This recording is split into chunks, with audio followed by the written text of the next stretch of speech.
तो अनलॉक को लेकर तैयारियां किस तरह की हैं अलग अलग राज्यों में, अलग अलग शहरों में, देखिए हमारे संवाददाताओं की ये ग्राउंड रिपोर्ट। राजधानी में कल से अनलॉक की प्रक्रिया शुरू होने जा रही है, जिसमें कंस्ट्रक्शन वर्क और फैक्ट्री को छूट दी गई है। लेकिन कंस्ट्रक्शन वर्क में जिस तरीके की छूट दी गई है, उससे तमाम जो कंस्ट्रक्शन करने वाले बिल्डर हैं वो कंफ्यूज हैं। दरअसल कंस्ट्रक्शन करने वाले कारोबारियों का ये कहना है कि जब तक उन्हें कच्चा मटेरियल नहीं प्रोवाइड होगा तब तक वो कंस्ट्रक्शन वर्क को कैसे पूरा करेंगे।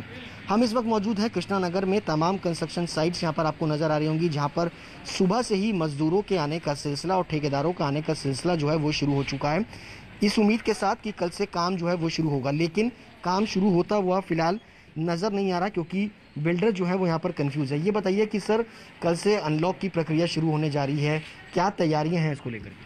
ऐसा है, हम सबसे पहले तो धन्यवाद करना चाहेंगे केजरीवाल जी का, हमारे मुख्यमंत्री जी का, कि जिन्होंने परमिशन दी है कल से जो छूट मिली है कंस्ट्रक्शन को। लेकिन हमारे लिए एक दुविधा ये है कि सभी दुकानें बंद हैं। जब दुकानें बंद हैं तो मटेरियल कहाँ से आएगा? जब मटेरियल नहीं आएगा तो ये मजदूर कैसे काम करेंगे? मजदूर मिस्त्री मेरे पास आके खड़े हुए हैं, कह रहे जी कल से काम, मैं कैसे काम शुरू करवाऊँ? माल कहीं से मिल नहीं रहा, मटेरियल कहीं है नहीं, पत्थर वाले से पत्थर नहीं मिल रहा, बिजली का सामान नहीं मिल रहा और लोहा नहीं मिल रहा, सीमेंट नहीं मिल रहा, कोई मटेरियल आ नहीं रहा, क्योंकि बहुत पूर्ण रूप से सब कुछ बंद है, लॉकडाउन है। जब तक आप इन दुकानों में छूट नहीं दोगे तो कंस्ट्रक्शन की छूट का भी कोई, मैं नहीं समझता कि कोई फायदा है। ये बेशक अनलॉक की प्रक्रिया शुरू हो गई हो, लेकिन इसके साथ साथ जो लोग कंस्ट्रक्शन वर्क से जुड़े हुए हैं उनके लिए अभी मुसीबत बरकरार है, क्योंकि उनको रॉ मटेरियल जब तक नहीं मिलेगा तो कंस्ट्रक्शन वर्क का काम शुरू नहीं हो पाएगा। कैमरा पर्सन नासिर खान के साथ सुशांत मेहरा, दिल्ली आज तक। करीब महीने भर से कोरोना कर्फ्यू के दायरे में रहने वाला मध्य प्रदेश अब 1 जून से धीरे धीरे अनलॉक होने जा रहा है। मुख्यमंत्री शिवराज सिंह चौहान ने घोषणा कर दी है कि 1 जून से मध्य प्रदेश में अनलॉक की प्रक्रिया शुरू हो जाएगी। हालांकि इस बार ध्यान इस बात का रखा गया है कि संक्रमण जिन जगहों पर ज्यादा है वहां पर अधिक छूट ना दी जाए।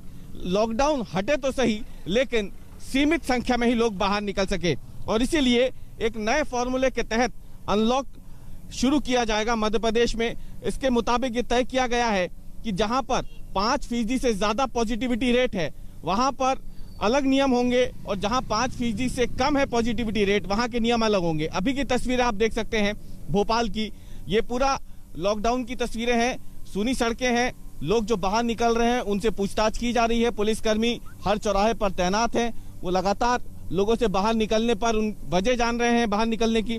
लेकिन अब जो अनलॉक की प्रक्रिया शुरू होगी उसमें ये तस्वीरें काफी हद तक कम हो जाएगी। आप लेकिन ये समय ढील देने का नहीं है, क्योंकि अगर यहाँ पर इस ढिलाई के बाद जनता जागरूक नहीं होती है और कोरोना अप्रोप्रिएट बिहेवियर का पालन नहीं करती है तो समस्या फिर से बढ़ सकती है, पॉजिटिविटी रेट फिर से बढ़ सकती है। हालांकि इसके बीच में आपको यह बता दें कि भले ही अनलॉक की प्रक्रिया शुरू हो रही है, लेकिन वीकेंड लॉकडाउन मध्य प्रदेश में अभी भी लागू रहेगा, जैसे कि सरकार ने निर्देश जारी किए हैं। रवीश पाल सिंह, भोपाल, आज तक। और अब आपको दिखाते हैं जयपुर और चंडीगढ़ की तैयारियां कैसी हैं, अनलॉक की प्रक्रिया वहां कैसी रहेगी। राजस्थान में कोरोना के मामलों में तेजी से गिरावट के बाद लॉकडाउन में छूट की मांग भी उठने लगी है।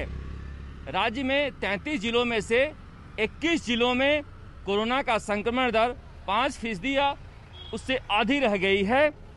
इसी वजह से कहा जा रहा है कि जहां पर मृत्यु बिल्कुल नहीं हो रही है या फिर औसतन 1 मृत्यु हो रही है, कम से कम उन जिलों में लॉकडाउन से छूट दी जाए। जहां तक जयपुर की बात है, यहाँ आंकड़ा लगातार 2-3 दिनों से 3000 के नीचे है। ऐसे में यहाँ भी व्यापारी मांग कर रहे हैं कि कम से कम राशन की दुकानें जो 11 बजे तक खुलती है उसे 2 पारियों में खोला जाए शाम को, या फिर इसे 5 बजे तक बढ़ाया जाए। निर्माण सामग्री की दुकानें खोलने की छूट दी जाए, ताकि जो मजदूर बेरोजगार बैठे हैं वह न बैठे। व्यापारी लगातार मांग कर रहे हैं, लेकिन जिस तरह से कोरोना के मामलों में तेजी से कमी आ रही है, सरकार कहा जा रहा है कि इस बारे में विचार कर रही है।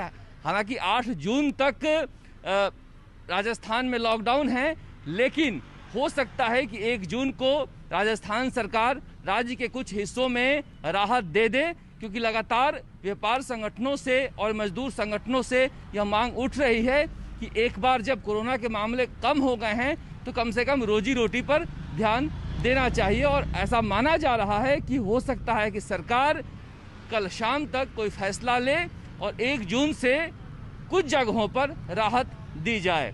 शरद कुमार, जयपुर, आज तक। हम इस वक्त केंद्र शासित प्रदेश चंडीगढ़ के चहल पहल भरे क्षेत्र सेक्टर 17 में मौजूद हैं। इसे प्लाजा के नाम से जाना जाता है। यहां पर वीकेंड कर्फ्यू इस टाइम लगाया गया है। शॉप्स बंद पड़ी हैं। जहां पर लोगों की भीड़ भाड़ होती थी, अब ये जगह सुनसान नजर आ रही है। चंडीगढ़ में 31 मई तक कोविड कर्फ्यू लगाया गया है। हालांकि प्रशासन बाकी पड़ोसी राज्यों की तरह अब इस कर्फ्यू को बढ़ाने की कोशिश में जुटा है, जिसके लिए बाकायदा माथापच्ची की जा रही है। वहीं अगर बात पड़ोसी राज्य हरियाणा की जाए तो हरियाणा में अब कोविड कर्फ्यू को 7 जून तक बढ़ा दिया गया है। हालांकि कुछ रियायतें देने की बात की गई है। दुकानें 5 घंटे खुली रहेंगी, लेकिन शॉपिंग मॉल बंद रहेंगी। वहीं अगर 7 के हिमाचल की बात करें तो वहां पे भी 7 जून तक कोविड कर्फ्यू बढ़ा दिया गया है। वहीं सामान्य दुकानों को 5 घंटे खोलने के अलावा स्टेशनरी और हार्डवेयर की दुकानों को अब हफ्ते में 2 दिन 3 घंटे खोलने की इजाजत दी गई है। वहीं अगर बात पंजाब की करें तो पंजाब में 10 जून तक पहले ही कोविड कर्फ्यू बढ़ाया गया है। राज्य सरकार ने कुछ रियायतें लोगों को दी है। अब दोपहिया वाहनों में 2 लोगों को बैठने की इजाजत दी गई है। परिवार के सदस्यों को एक कार में अब 3 सदस्य बैठ सकेंगे। वहीं ओपीडी और इलेक्टिव सर्जरीज शुरू करने की भी इजाजत दे दी गई है। कुल मिलाकर बात पंजाब की हो, हरियाणा की या फिर हिमाचल की हो, कोविड की जो चेन है उसे तोड़ने की कोशिश की जा रही है। हालांकि कोविड कर्फ्यू के दौरान कोविड संक्रमण और मृत्यु दर में काफी गिरावट दर्ज की गई है, लेकिन सरकारें फिलहाल कोविड कर्फ्यू बढ़ाने की फिराक में हैं ताकि इसकी चेन टूटती रहे और संक्रमण कम हो। वीडियो जर्नलिस्ट दिलीप साहू के साथ मंजीत सहगल, चंडीगढ़, आज तक। देश में कोरोना